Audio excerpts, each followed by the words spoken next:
Hey folks, welcome to lecture number 14, and today we are going to talk about recursion, which is everybody's favorite topic. Alright, so recursion is definitely one of those things that students tend to have problems with, because it's a very different way of thinking. So I need you to each take your brains out, turn them around, and put them back in, and that will make this lecture just make a lot more sense. All right, so jokes apart, recursion is not a difficult concept, and actually the code is tremendously simple. But people tend to struggle with it because it seems to be one of those things where it's not very intuitive. When you see it on the screen, everything that I'm going to tell you in this lecture is going to make perfect sense, and you're going to go, I don't know why this is so hard. Why are people freaking out about this? But when you actually go to write it, you're going to realize that it's sometimes just very difficult for you to figure out how to do it. So I'm going to show you that there's two easy steps that you will always follow, and if you do those two steps, then life will be good. So we're going to start off with a weird example. So I'm going to come over here and I'm going to show you some playing cards. So hopefully you guys have ever seen playing cards before. And I picked out of the deck some 6 random cards. Well, they're not random, obviously. They're very specifically 6 cards. And what I want to do is I want to arrange them in some order. So right now they're arranged numerically. So I have 1, 2, 3, 4, 5, 6 basically. They could be arranged the other way around. So like I could have 6, 1, 2, 3, 4, 5, or I could have 6, 2, 3, 4, 5, 1, blah, blah, blah. All right. So you might wonder, how many different ways could I arrange these 6 different cards? And this is a mathematical function called factorial. But I'm going to explain it to you because it's actually a pretty simple concept. So down here in the bottom, we have 6 places that I'm going to put these cards. So my question is, if I'm going to put the first card into this box, how many choices of cards do I have right now? Well, the answer is I have 6 choices. 1, 2, 3, 4, 5, 6. So when I'm placing something in this spot, I have to choose from 6 different options. So I'm going to choose the 4 of hearts for some reason, and I'm going to put it in there. So there were 6 choices here. Now how many choices do I have when I'm placing this card? Well, I've used up one of my 6, so I no longer can put that one in here because it's already used. So how many are left? Well, there are 5. So I'm going to arbitrarily choose this ace, and I'm going to put it into this one. So for this spot, I had 6 choices. For this spot, I only had 5 choices. So let's look at this next spot. How many choices do I have here? Well, I have 4. So I'm going to arbitrarily pick the 6, and I'm going to stick it in there. For this one, how many choices do I have? I have 3. For this one, how many choices do I have? I have 2. And finally, for this one, how many choices do I have? I only have 1. So how many choices did I have here? I had 6, then 5, then 4, then 3, then 2, then 1.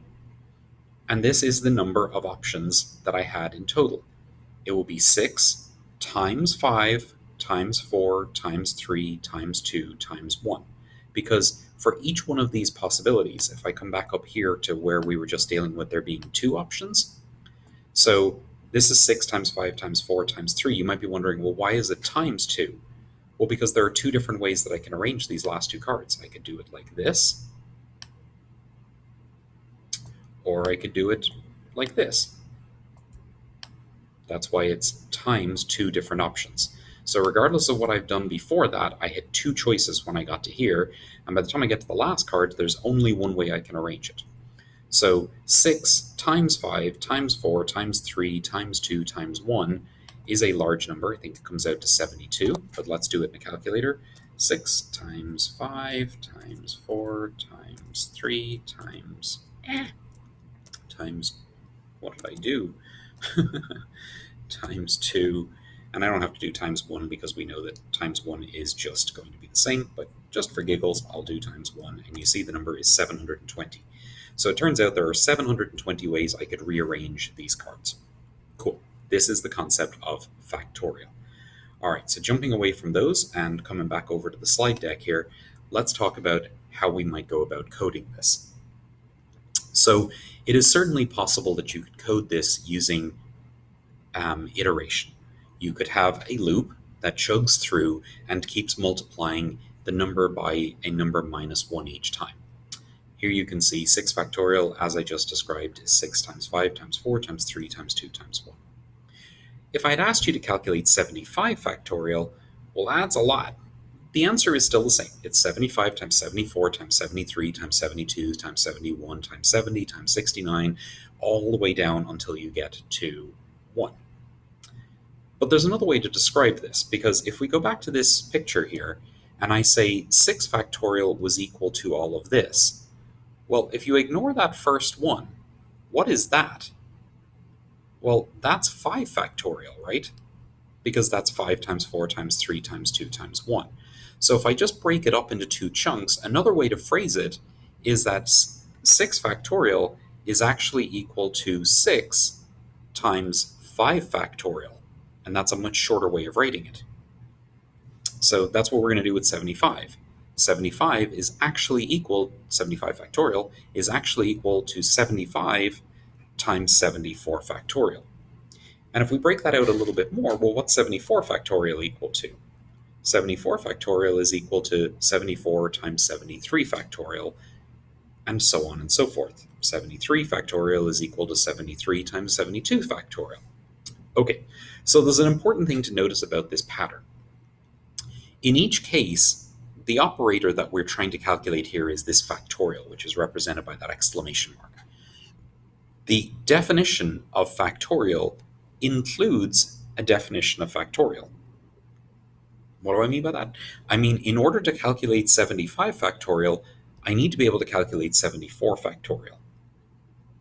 So this is an example of recursion. I'm taking the answer to my question is going to also involve the same method that I'm currently implementing. Or to phrase that in a more reasonable way, I am going to call myself in order to get my answer. And that's what's happening in recursion. This is why you need your brain in backwards. So let's go through this for just a second. So 75 factorial is 75 times 74. Cool. 74 factorial is 74 times 73 factorial, and so on and so on. Obviously, this is a very large stack. I would have to say 73 factorial is 73 times 72. 72 factorial is 72 times 71 factorial. 71 factorial is 71 times 70 factorial, and so on, all the way down until I get to what I mentioned before, which was the 6, which you'll eventually get there, and then all the way down to 2 or 1. So how is this helpful? I mean, this is just confusing. Why are we even talking about this? Because eventually at the very end of this list, we know what the answer is. I know that 1 factorial is just 1, because it is 1 times nothing, which is 1. So we know that the answer to 1 factorial is 1. And eventually, the last equation that would have been on this list is 2 factorial, which is equal to 2 times 1 factorial. And since we already know what 1 factorial is, we know that that would actually equal 2. And then once we've calculated 2, we could feed that into the previous one and calculate 3 factorial and calculate 4 factorial and work our way all the way back up to 75. All right. So a general way of writing factorial is that n, which can be any number that I want to calculate, n factorial is always going to be equal to n times n minus 1 factorial. Once you realize that, we realize it's fairly easy to write this in code. But there are a couple of things that we want to always think about when we're doing recursion. So the first thing is, how do you know that something is recursive? And the answer is, somewhere in the code of a given method that is recursive, there will be a call to that same method. So you will declare something along the lines of int factorial, and it will take in a parameter, and somewhere in the code of factorial, you will see a call to factorial. If you think about the last lecture where we had method 1 and method 2 that were being called out of main, you realize that we were calling a method that was not ourselves. That's why that was not recursive. We're just calling a method, which we've done a million times. You've been doing this since you started coding. You write a method that does one particular thing and then you call it. The thing that's new about recursion is that sometimes you're going to realize that the thing that you want to call right now is yourself, because you are actually going to make the answer. I know that's all very confusing. So how do you know that you are dealing with a recursive method? The answer is you are always going to see a call to yourself inside of the method. That is going to have the effect of creating clones of the function, and each clone is going to have a slightly smaller problem to work. So the clones are eventually going to work their way back until you get asked, what is the factorial of 1? Once you get there, you have reached the terminating condition.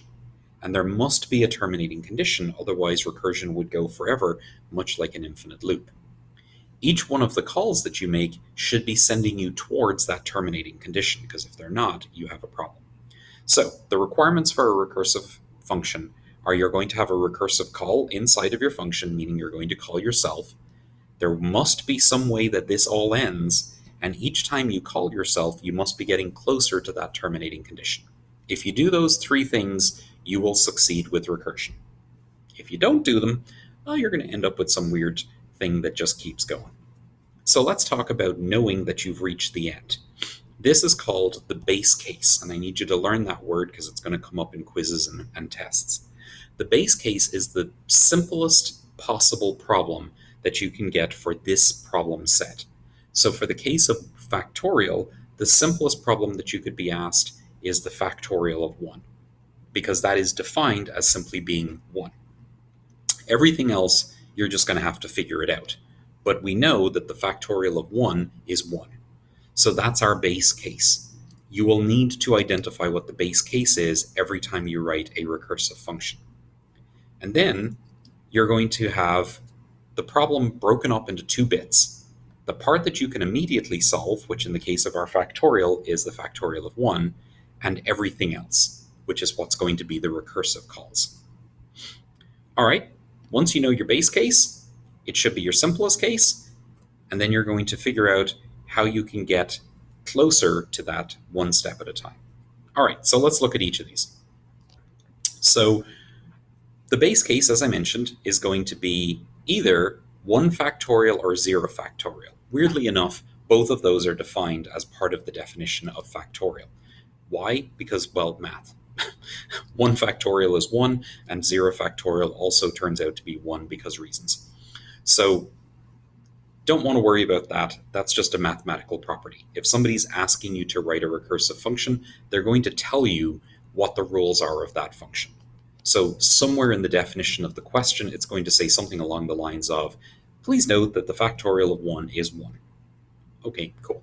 So if we had our method factorial, we know that when n is equal to 1, we are supposed to just return the number 1. All right, so this is the beginning of our method. We are going to return an integer, hopefully. The method is going to be called factorial, and we have to know a number that we are trying to be calculating the factorial of. So if you wanted to do factorial of 3, you would pass in a 3 here, and then it would go through and do whatever it is that it's going to do. But eventually, if you were to call factorial and pass it in a 1, it knows immediately that the answer is 1, and it just returns 1. So this is our base case. So it's very important that you have a base case, and it's usually the very first thing in the method. It is, how do we stop? That's very important that you figure that out. All right, so if that's not the case, i.e. they gave you something that is not 1, then we're going to make our recursive call. So we know that the formula is that, let's say for 2 factorial, the answer needs to be, goodness, how did I do that? The answer needs to be 2 times 1 factorial. So to write that out in code, it's super simple. We're going to say return n, which was the number that was passed in, times the factorial of n minus 1. All right, why n minus 1? Because again, this is going to be 1 less than this. So the factorial of 2 is equal to 2 times the factorial of 1. Even though we are right now in the middle of defining how to calculate factorial, this is going to work. All right, so there are 2 very important things to notice about this code. The first thing is that you have a base condition which will end it. The second thing is that you are making your recursive call, and as you are making that call, something is moving you closer to the base condition. If you did not pass n minus 1 here, if you just passed n for some reason, A, it would calculate the wrong number, but B, it will go forever and ever and ever. because nothing about that is ever decreasing what's coming in here, and therefore it's never getting you any closer to this base condition. So super important. There will be a base condition that will at some point end this, and every time that you make a recursive call, you are getting closer to that base condition. If either of those things are not true, you have created infinite recursion, which is bad. So let's talk about how this actually works.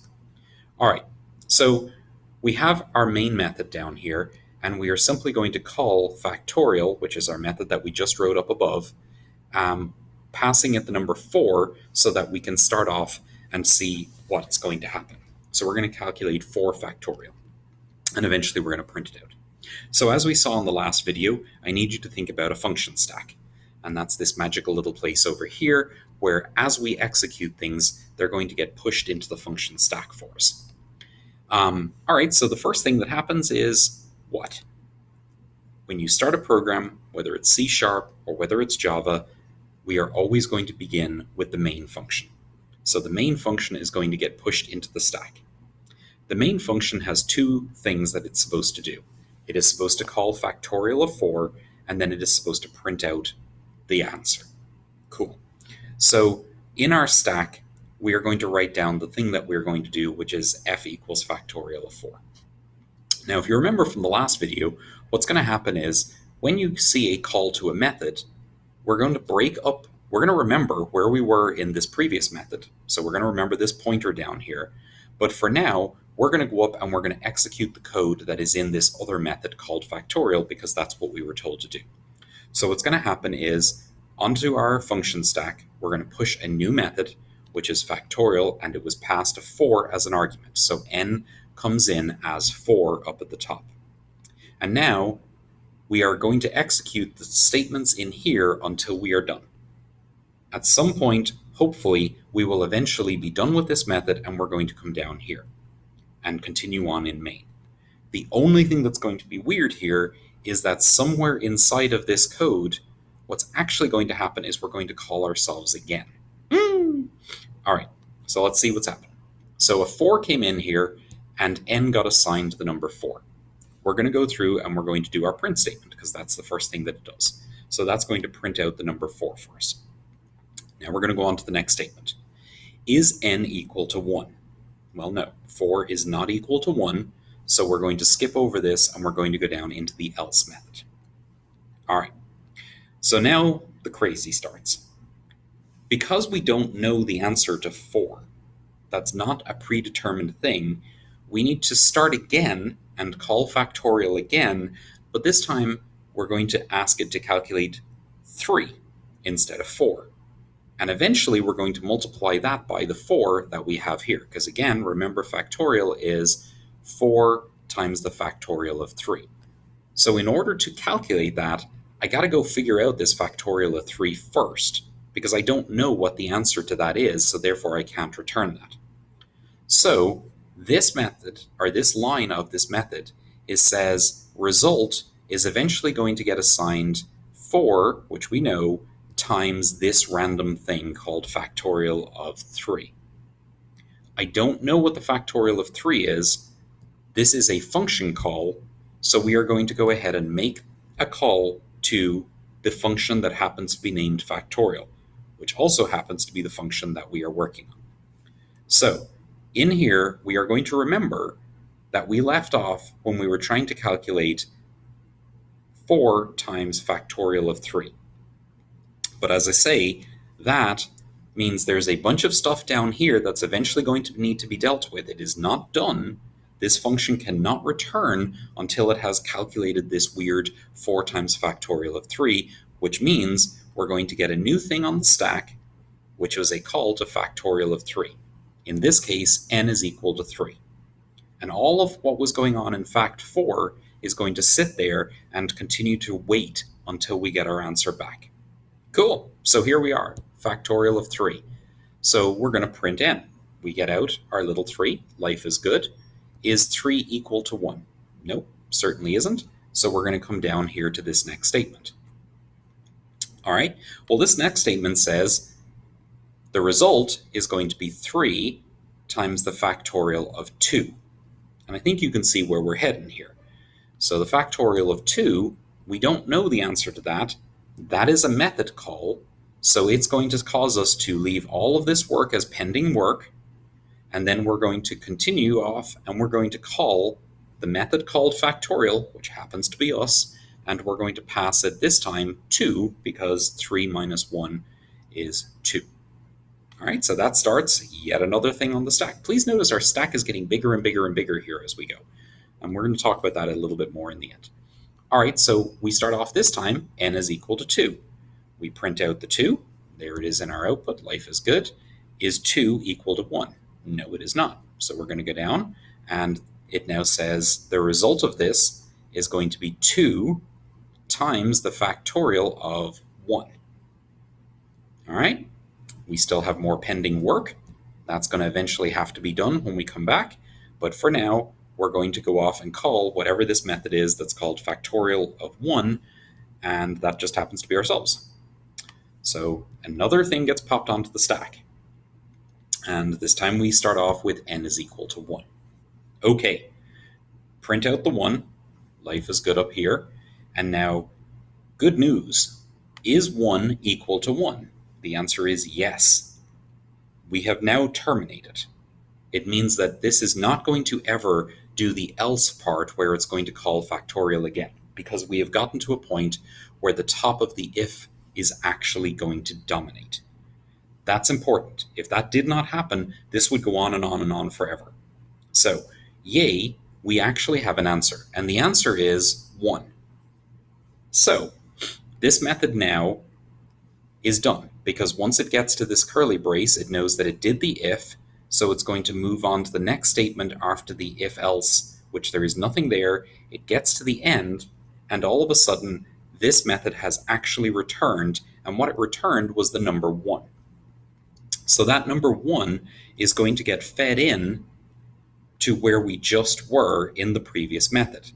Remember, in the previous method, it had said the result was going to be 2 times the factorial of 1. And we just didn't know what the factorial of 1 was, so we went off and we called factorial to calculate it. Well, now we know our answer. It was 1, so 1 is going to get filled in down here. Okay, so now we can actually calculate this, because in this call in the stack, where we were was 2 times factorial of 1, which this turned out to be 1. So 2 times 1 is 2, and so when we print out this n, we get the number 2. And now we move on to the next line of code, which is to return a result. And after this is done, we know that this method is going to pop off the stack because it's done, and it's going to return its answer back. So the answer it returned, to be clear, was this 2 times the factorial of 1, which came out to the number 2. So in our stack here, we are going to return 2. That's going to die. And where's that 2 going to get filled in? Well, it's going to get filled into the previous stack, because if you remember, in the previous stack, we had said 3 is equal to the factorial of 2. And the factorial of 2 is now equal to 2, so we now know how to calculate this. 3 times 2 is 6, and so that's going to print out a 6. That is supposed to say 6. I apologize. All right, and now we're going to return that result. That's going to get fed in down here into factorial of 3. All right, and so back down here, we had 4 times the 6 that we just calculated, and that means 24. That's going to return. Oh, this is printing n, it's not printing result. I'm sorry, that's why it's giving us the 1, 2, 3, 4. And so 24 is going to get filled into the bottom one, which was our call in main. And f is now equal to 24. That's where we left off.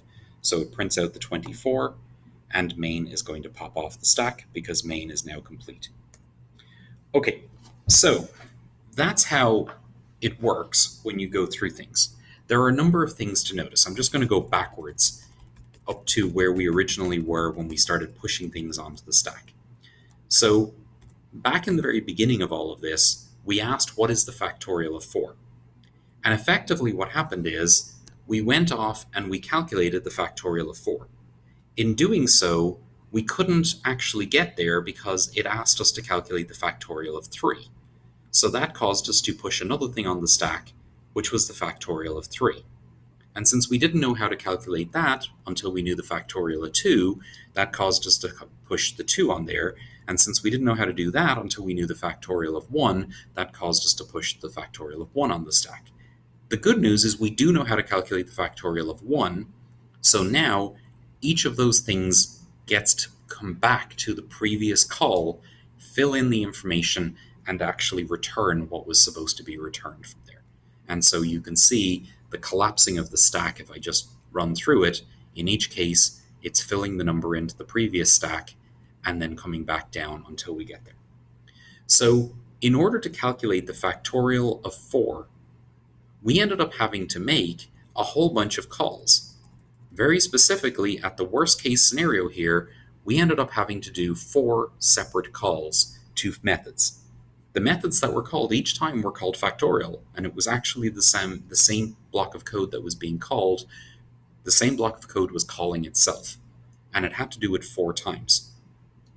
If I asked for the factorial of 19 here, it will have to do 19. This stack would grow and grow and grow all the way up until it gets to the factorial of 1, and then once it knows the factorial of 1, it'll start collapsing all the way back down again to give an answer.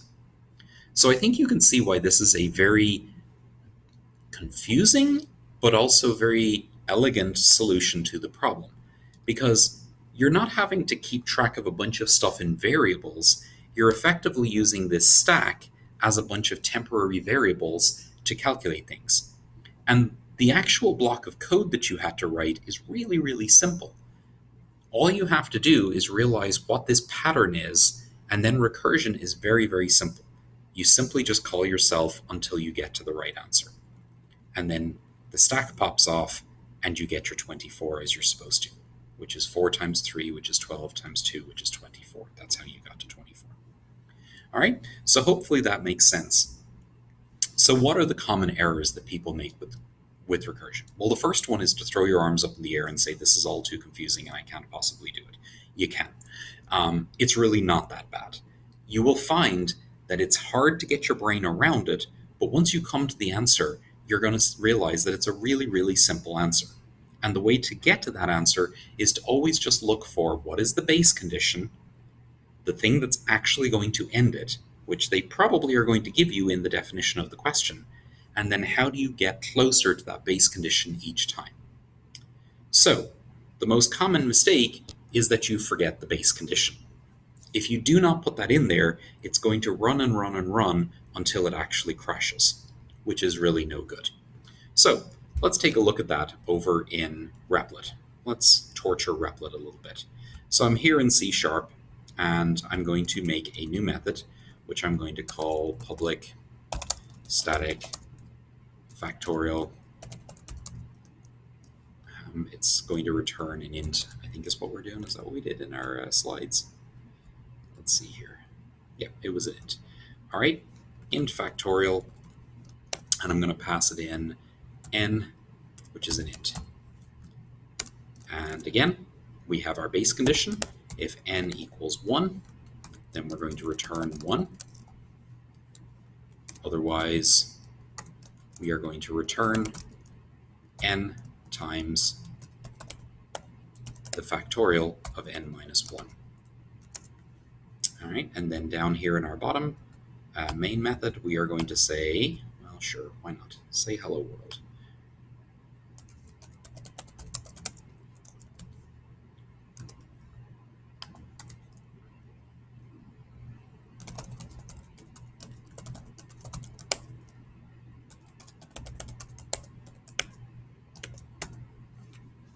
All right, so we're going to run that, and hopefully we're going to see some cool output. Factorial of 7 is indeed 5040. Let's just do it with the one that we were going to make that into an n, just so that I don't have to keep changing it in 2 places. And I'm going to make that an n, and then I'm just going to define int n equals 7, and that should give me the same answer, 5040. And it doesn't, because I did something stupid. What did I do? I have two double quotes. I can apparently have two double quotes or no double quotes today. All right, so we should get 5040. The example that we just did was the factorial of 4, and we saw that that was equal to 24, and so this does calculate correctly. Let me go ahead and set this to 20. You're going to notice that that takes a moment, and you're also going to notice that I overrode the length of an integer. So let me go ahead and change all these to longs, just so that I can actually get back an answer. Okay, so that's a huge number. It actually gets really quick, or gets really big really quickly. How many times did it actually have to get called? So I'm going to just throw in a couple of print statements here just so that we can see what's actually going on.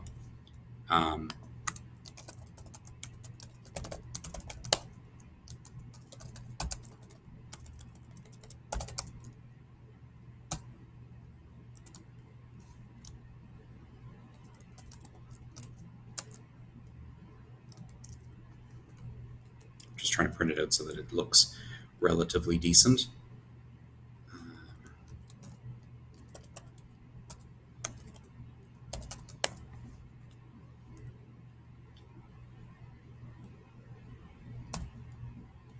Yeah, I need to know what n minus 1 is, don't I?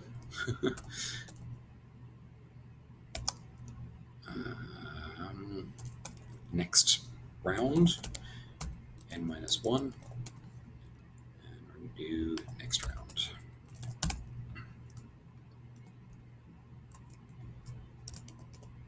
All right, so we're going to run that, and I didn't put a semicolon. Okay, so you can see as it was running through here, to calculate the factorial of 20, it got called on 20, and it said, well, that's equal to 20 times the factorial of 19, which 19 is the factorial, 19 times the factorial of 18. 18 is 18 times the factorial of 17. Factorial of 17 is 17 times the factorial of 16, all the way down until you get to factorial of 1. And then you notice it stopped calling itself. And that's because at that point, it actually started to fill the answers in and collapse the stack. And if you count all of these, you'll see that it did it 20 times because it had to actually calculate each one all the way down. All right, so just to show you how bad this can be, I'm going to set it to 100. I'm going to let it to run. We're going to see what happens. Well, it ran, but I actually got the answer 0. Why? Well, because it probably crashed. I'm going to set it to 1,000. Let's see if we can actually get it to output an error. I think it's being very polite. So what's going on here? Actually, you can see it there in the middle somewhere. There's an error. Well, I don't think it ever prints the error to the screen. It tried to do 1,000 calls, but Replit, very specifically, has a very small amount of memory that it's allowing you to use, and the stack is very limited. So it is possible that with Recursion, you can put so much stuff onto the stack, you can actually run the program out of memory. So you're occasionally going to get weirdnesses, especially when calculating very big things. If you run this on your local computer, this code will probably work just fine because your local computer probably has more memory than they give you on Replit. I think this is 512 megs. I might be wrong about that, but I think that's what it limits you to in Replit. And all of these calls are all taking up memory on the stack, especially because I said they're all longs, they're taking up a chunk of memory. So my point here is that as it runs, you can run yourself out of memory because you're making so many separate calls and putting them on the stack. So this is not really a concern on a real machine. It will calculate a correct answer on a real machine, and it will give you the answer back. But it is something to be aware of, that anytime that you're doing something that is recursive, especially if the numbers are going to be huge and you're going to do it recursively for a very large number of times, it is possible that you could run your machine out of memory. So just keep that in mind. All right, so that was one of the common programming errors. You forget to put in the end condition and you will run yourself out of memory. Let's actually do that. So I'm going to change this and I'm going to say n equals 1000. So I've basically made it so that I'm passing in n of 10, and each time it's going to recurse to another number, which is going to be one less than 10, and I'm going to keep going until n equals 1000, which it's never actually going to get there. So what's going to happen is that's going to run and run and run and run and run until it crashes, which will eventually happen. This is called infinite recursion, because I have never given it a case where it will end. So it's just going to keep going forever and ever and ever, trying to find that n equals 1000. This is the most common mistake. It can happen in two ways. Originally, this used to say, if n equals 1, return 1. And when you call it again, the other common mistake is that you just send it n instead of sending it n minus 1. This has the exact same problem and is also infinite recursion, because it says, okay, 10 is going to be 10 times the factorial of 9. But then to calculate the factorial of 9, it's just saying 10 is 10 times the factorial of 9. 10 is 10 times the factorial of 9, over and over and over and over again. This is useless. So the most common mistake is that you are not looking for the base condition, or you're not moving towards the base condition. And again, we're in that circumstance right now because I forgot to subtract 1 when I was going in. It won't always be minus 1. It may be the other way around, where you're doing plus 1 and the n condition is at the high end and you're looking for, when it gets to 10, you know the answer. When you get to 100, it knows the answer. Factorial just happens to be one where you need to go down to get to the answer. Okay? So most common mistake, and the thing you need to watch out for, is that you forgot to check for the base condition, or you forgot to move towards the base condition. In either of those cases, you will make yourself some infinite recursion, which is no good.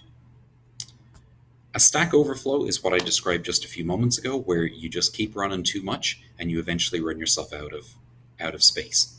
So let's talk about the efficiency of this. Is recursion more efficient than iteration? Well, no, it's not. Honestly, they can both solve most problems. I would say that the algorithm for recursion is often much more elegant. And what I mean by elegant is that the amount of code that you have to write is much smaller. But it comes at a cost, because it's a little bit harder for people to understand. I will tell you that I have known coders who have just decided they are never going to write recursion because it's confusing. And that's not a good plan. You need to understand how to do it, because it's an important concept, and there are times it is the right way to do it. Especially when you get into data structures, which you're probably going to have to take if you're in the CS program or in a game design or software engineering. In all of those cases, you're going to end up having to take a data structure class, and a lot of work in data structures requires recursion. It's the best way to do it. So calculating things iteratively, which is the other option that's using a loop, versus recursively, you can do it either way, and it'll work both ways. It is important that you understand how to do it both ways, and it's important that you actually can do it both ways. But there isn't a particular advantage. It's actually the case that sometimes it's more work to do with recursion, as you can see, because you're having to put stuff on the stack. So you just need to look at it and see what makes the most sense for what you're doing. All right, so let's do another example. So in addition to our factorial function here, I'm going to calculate power. All right, so let's talk about power. So this is a calculator, and I'm going to say, I'm going to change it to scientific mode. I don't have a button to change it to scientific mode. All right, we're going to say 4 squared, which is done with 4, that arrow, and this. So 4 squared, and 7 years ago, no, 4 squared is going to be 4 times 4. So when you're doing a power, you're taking the number that is the value, the second value that's passed in, and you're multiplying the first number by itself, however many times that second number says. So in this case, 4 squared means I'm multiplying 4 by itself twice because of the 2. If I said 4 cubed, which is 4 to the third power, then that would be 64. It's 4 times 4 times 4. So 4 times 4 is 16, times 4 turns out to be 64. And if I say 4 to the 4th power, then it's 4 times 4 times 4 times 4. 4 times. 4 to the 5th power, 4 times 4 times 4 times 4 times 4. 5 times. All right? So hopefully that's what makes sense as to what power is. So let's calculate power recursively. So I'm going to say public static long, and we're going to call it pow. And we're going to take in two things: our base number, which we'll do as a long, and our power number, which we're going to take in as a long as well. All right, I'm not going to call it base because that has a meaning in C#, so we're going to call it base number. That's why it wasn't highlighting it, and that's a good sign that you have done something bad. When the syntax highlighter is going, what now? So just be careful about using things like that. All right, so what is the base condition here? So how do we know that we are done with calculating a power? Well, 4 squared was the first example. So 4 would have come in as the base number, and squared was the power number. So what do? We multiply the base number by itself power times. All right, so the base condition is if you ask for the power of anything to the first power, it's just itself. And I'm just going to prove that with a calculator real quick. So 7 raised to the first power is simply the number 7. And that's true no matter what I give it as the first digit. So 9 to the first power is just 9, 1000 to the first power is just 1000.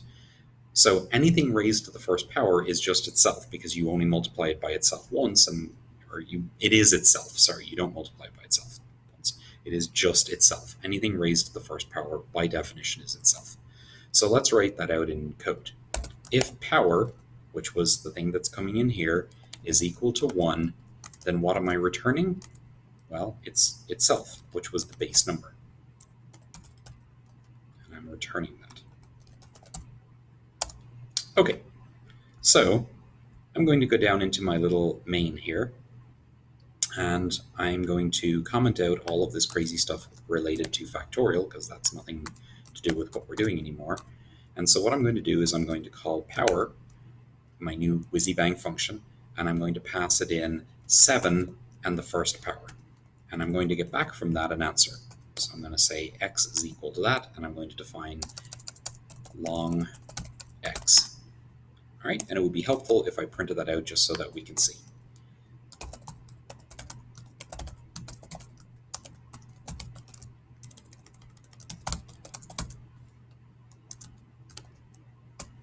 All right, so hopefully that makes sense. So I'm calling power, passing it a 1 as the power. And the specific number I'm passing in is 7, so I should simply get 7. Not all code paths return a value. That is very fair, because I have written a method. I've declared that method is going to return a long, and then it has detected that if I'm in this path, I return a value, but if I'm not in that path, I don't. So I'm just going to say return 0, which is nonsense, but just so that it doesn't have a compile error for now. All right, so cool. So I have built my base condition, and I've tested that the base condition works. If you pass it any number to the power of 1, it will return the original number. Very exciting code. But if I needed to do something more than that, then let's talk about how I would calculate the next step up, which is 2. How do I do 2? Well, assuming that I didn't return in that first one, we're going to do our else condition. So what I actually need to return here is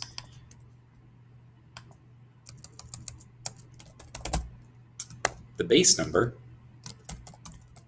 times the power of power minus, I'm sorry, the pow is the name of my function, power minus 1. All right, now how did I calculate that? So I'm trying to figure out what some number, which we'll assume is the number 5. So I'm going to call it with 5. So base number is going to be 5, and I want to be able to calculate 5 to the second power. So I'm going to get a 5 in here, and I'm going to get a 2 in my power number. That's not going to equal 1, so we're going to come in here. And how do we calculate it? Well, we know that 5 to the second power can also be expressed as 5 times 4. Yeah, that needs to be a comma. I just realized that. All right. No, it doesn't need to be a comma. It does need to be a star. The comma needs to be in here. I need to pass 2 parameters into power. Sorry, confusing myself over here. The base number needs to go back in because I have defined this method as having 2 arguments. So it's very important that I pass it 2 arguments when I make a call to it. The first argument is going to be the same, which is the base number. The second argument is going to be power minus 1. All right, so is this correct? This is going to be 5 times the power of 5 raised to the first power, which is going to be 5 times 5, which is going to be 25. That looks quite reasonable to me. All right, let's try it for the third power. So we're going to pretend like this is 5 to the 3. Before I do that, let's run it with 5 to the 2. I should get back 25. And I need to put in a semicolon. Okay, and I did. Let's add in a print statement here just so we can see what's happening.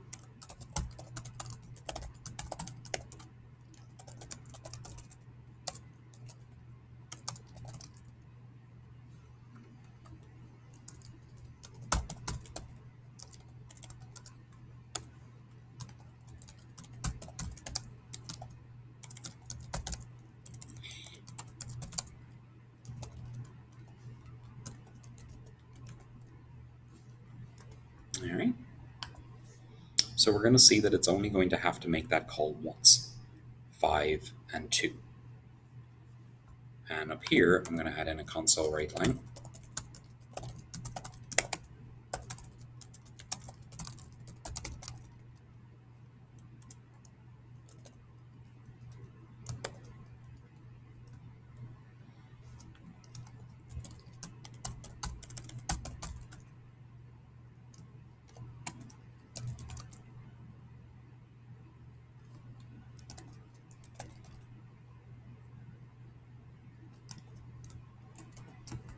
I made that as complex as I possibly could have, and as a result, I forgot the semicolon.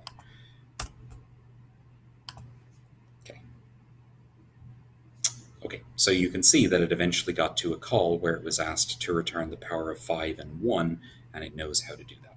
All right, so let's try this with a 3. Does this work correctly with a 3? So we should see 2 calls. It's going to go up and it's going to say power of 5, 3. All right. So the base number is 5, the power is 3. Is the power equal to 1? No, it's not. So it says I'm going to call it with 5, which is my base number, and power of 2, which gets us 1 step closer. All right, so that says calculate 5 times the power of 5 to the 1 less than that, which is going to be 2. And then you see you have another call, and so on and so on. Eventually, you get to the point where you're called with power of 1, which in that case was 5 to the 1. We know at that point it returns the base number, which is 5. So that gets filled back in to this block down here, and you end up with 5 times 5. Or in the case of the next call, it's 5 times 25, which gives you 125. So hopefully this makes sense. This code is also in here, but it's written ever so slightly differently because they use different variable names. That's the code in C#. That's the code in Java. They are the same. There really is no difference in this case. There's no syntactical difference when you're doing recursion. In both cases, you're simply calling a method. It doesn't matter that the method happens to be recursive. So hopefully that makes sense for this. So to review, in order to make a recursive call, you are going to call yourself. If you're going to call yourself, you better be getting closer to your base condition. And somewhere in your code, you actually have to tell it what to do when you reach that base condition. If those 2 things are true, then you're going to get your answer back correctly. If those things are not true, you will have infinite recursion. So hopefully that makes sense to you guys. I would strongly encourage you, before you go to bed or whatever it is that you're doing tonight after watching this video, that you attempt to write the same power function that I just did by yourself without looking at the code from this video. Open up a replit in your language, whether it's C Sharp or whether it's Java, or open up your IDE, IntelliJ or Visual Studio, and attempt to rewrite what I just did with power. And if that makes sense to you, then maybe try to rewrite it again with Fibonacci, which I think is a number that you guys are familiar with, where it's one Fibonacci of 1 or 2 is equal to 1. The Fibonacci of everything else is the sum of the previous two numbers. So that's another good example for writing something with recursion. Again, the only way this is going to make sense to you is if you write examples. So I'd strongly encourage you guys to do that. This has been the lecture on recursion, and this is the last lecture of this week. Next week, we're going to do more examples with recursion. So I will see you guys then. Have a great week. Make sure you do quiz number 5. It's due October 11th. Bye.